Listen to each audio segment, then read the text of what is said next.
अगर ये 3 काम उस छोटे से बच्चे को प्रारंभ से सिखाए जाते तो क्या उसके 12, 14, 15 साल होने के बाद किसी माता और पिता को यह कहना पड़ता कि आवारा हो गया है?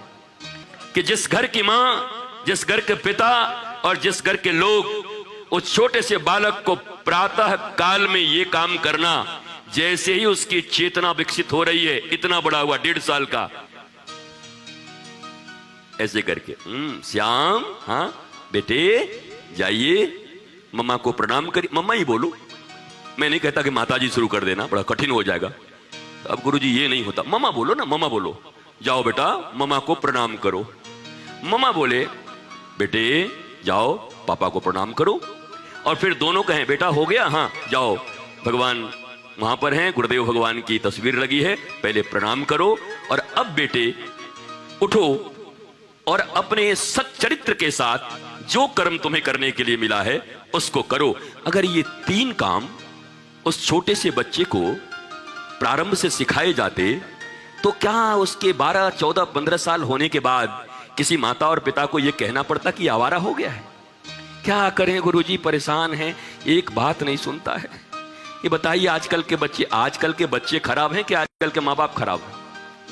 मुझे बता दो, सीधा सीधा बता दो, काहे को बच्चे को खराब बोलते हो? बच्चा तुम्हारे पेट से आया, तुम्हारा दूध पिया, वो कुछ नहीं कर सकता, तुम्हारे आश्रित था, तुमने जो जो संस्कार दिए उसने अपनाए, पिता ने जो जो संस्कार दिए उसने अपनाए, तुमने जो कह के जिससे उसका परिचय करा, ये बुआ जी हैं बुआ, ये फूफा जी हैं फूफा, उनको भी पहचाना, आपने जो जो पहचान कराए वो पहचाना। Why are you telling in your gali, in your मोहल्ला, इन योर गांव, क्यों कह रहे हो आवारा हो गया, बात नहीं सुनता, डैडी की तो बिल्कुल बात नहीं सुनता, बताइए ऐसे कहीं आवारा लड़के होते हैं, मैं इसको बचाती थी, अब पापा का भी बात नहीं सुनता। ये कहते हुए आपको थोड़ी लज्जा जरूर आनी चाहिए, शर्म जरूर आना चाहिए, और शर्म करोगे तभी भारत बचेगा, और भारत न बचे तुम्हारा परिवार बच जाएगा। परिवार तो बचाओ, भारत के लिए अगर तुम्हारे मन में कोई प्रेम ना हो तो कोई बात नहीं, छोड़ो, रहने दो।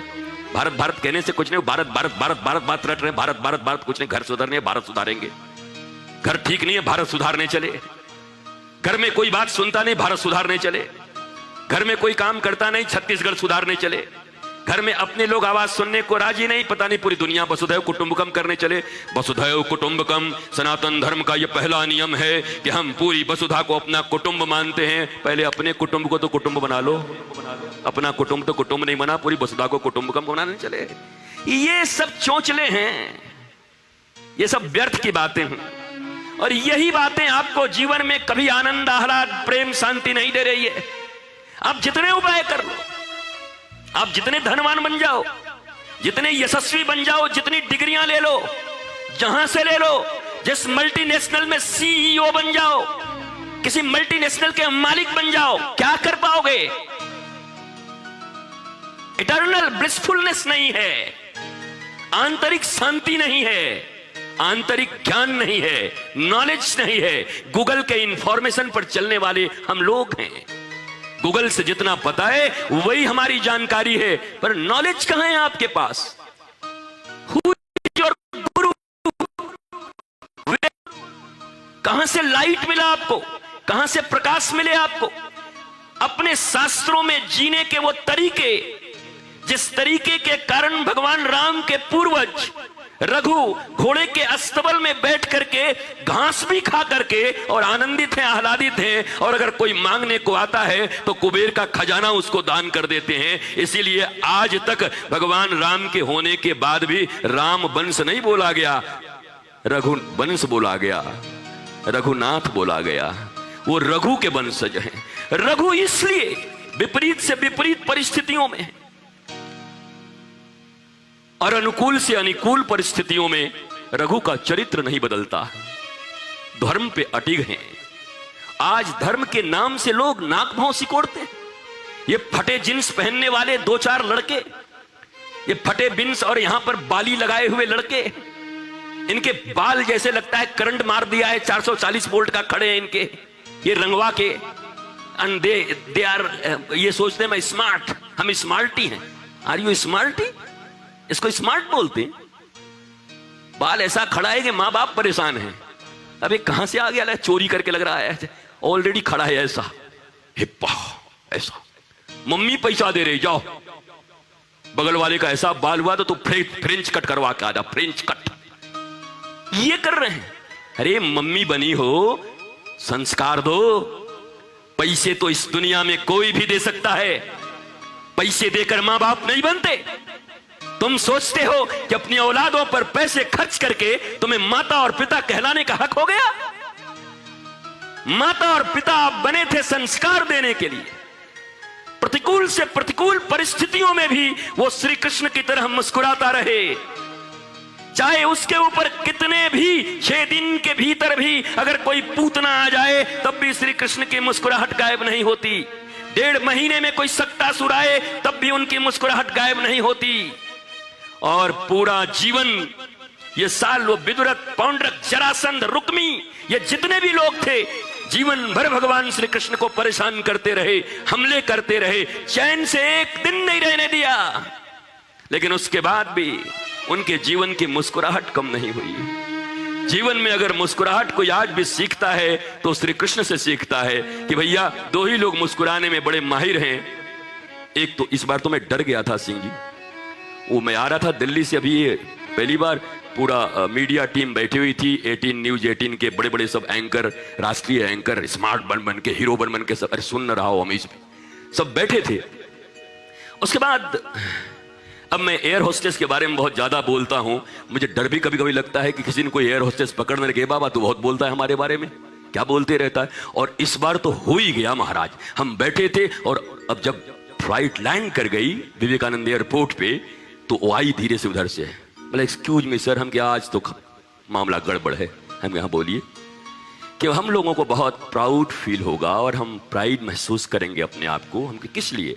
हमारे बगल में अमीश देवगन बैठे हैं, अच्छे अच्छे एंकर बैठे हैं, सईद अंसारी बैठे थे, आज तक के लोग बैठे थे, सब सुपर हीरो जो उनको रोज लोग टीवी पर देखते हैं। बोलिए क्या चाहिए? बोला हमारे पूरे इस इंडिगो थीम के लिए और पूरे हम लोगों के लिए, और हमारी ये व्यक्तिगत भावना है, अगर आपके साथ एक तस्वीर हमारी हो जाए तो हम अपने आप को धन्य समझेंगे। चारों सब हमको ऐसे देखे कि अरे तो असली हीरो तो यहाँ बैठा है लग रहा है। तो हम तो पहले डर गए थे कि ये जरूर बोलेगी, क्योंकि हम एयर होस्टेस को बार बार निशाना बनाते हैं। वो हमारी बेटियां हैं, हमारी बच्चियां हैं। मैं ये कहता हूं कि मुस्कुराहट 2 प्रकार की होती है। एक एयर होस्टेस की, वो फ्लाइट में सिर्फ मुस्कुराती है, और फ्लाइट में तो मैंने कह दिया टकले रहो, कल्लू रहो, दांत ऐसे तुम्हारा निकला रहे, कोई उनको मतलब नहीं है। तुमने टिकट कटाई है तो जाएंगी और तुमको बड़े प्रेम से, वाटर सर, टिंग टोंग, तनी वाटर ले आइए था, हाँ वाटरवा ले आइए। 1 घंटे तक तो हम शहंशाह हैं ही, टिकट कटा के बैठे हैं। वो दे देंगे आपको, वो आकर दे देंगे। पर जरा नीचे उतर के और जब उनकी ड्यूटी खत्म हो जाए, अपना टकला खुजाते हुए बोला पानी दो, तो सैंडल निकाल के टकले पे इतना बड़ा एक बुरादा उठ जाएगा तुम्हारा तुरंत वहीं पर, दूसरा टकला निकल जाएगा वहीं पर। वो अपनी ड्यूटी के प्रति समर्पित हैं और उसके लिए उन बेटियों को उनके किए हुए काम का पेमेंट मिलता है, वो उनकी नौकरी है, इसलिए वो मुस्कुराती हैं। लेकिन वो मुस्कुराहट किस लिए है? ड्यूटी के कारण। वो मुस्कुराहट किसके लिए है? उनका ये जीवनचर्या है, जीविका की विद्या है। ये नेचुरल मुस्कुराहट नहीं है उनकी, क्योंकि कई एयर होस्टेस आत्महत्याएं करती हैं। जिसका नेचुरल मुस्कुराहट होगा उसको तकलीफ किस बात की है? वो तो हंस रही हैं, मस्त हैं, खुश हैं। लेकिन मुस्कुराहट वहीं तक है, और एक मुस्कुराहट है श्री कृष्ण की। आप 23 करोड़ सेना लेके आ जाओ, आप जहर लगा के आ जाओ, पूतना मौसी, जिसको जो करना है आ जाओ, पर ठाकुर मुस्कुराना नहीं छोड़ता। हमारे श्री कृष्ण मुस्कुराना नहीं छोड़ते। ये बड़ी स्मित हास्य है उनके पास, क्योंकि ये हास्य बाहर की नहीं है, ये अंदर की है, और ये नॉलेज का है, और ये आत्मज्ञान का है।